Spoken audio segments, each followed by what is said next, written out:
So మితంగా తినడం ఒకటి. 2 ఈ మితం అనేది ఆహారం రిలీజ్ చేసే గ్లూకోజ్లో కూడా.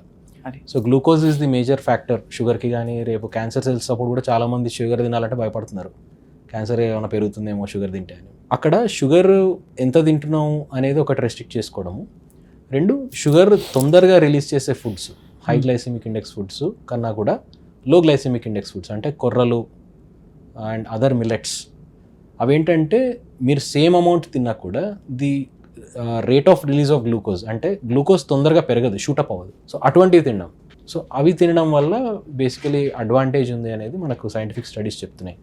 అంటే our body cannot tolerate spurt of glucose. ఒక్కసారిగా గ్లూకోజ్ రిలీజ్ అయ్యే foods burger, pizza, bread, chips, so ఇవన్నీ కూడా high glycemic index, high glycemic షుగర్లు బాగా స్పైక్ అప్ అవుతాయి కాబట్టి ఎస్. ఆటోమేటికలీ మనకి దీర్ఘకాలం వాడడం వల్ల సో అవి న్యాచురల్లీ తినడం వల్ల చాలా క్రానిక్ ఇన్ఫ్లమేషన్ ట్రిగర్ అవడం బాడీలో. సో వాటి వల్ల కూడా లాంగ్ టర్మ్లో క్యాన్సర్స్ వచ్చే అవకాశం ఉంటుంది. ఇప్పుడు సిగరెట్ తాగే వాళ్ళందరికీ క్యాన్సర్ వస్తుందా అంటే అలా ఏమి ఉండదు, తాగిన వాళ్ళకి రాదా అంటే అలా ఏమి ఉండదు. సో ఎక్కువగా ఇది ప్రిన్సిపల్స్ అనమాట. బట్ అందరికీ అలా వస్తుందా అది మనకు మనం అవుట్లయర్స్ ని తీసుకోకూడదు. అవుట్లైన్స్ తీసుకో. 95% of the times this is what happens. Yes.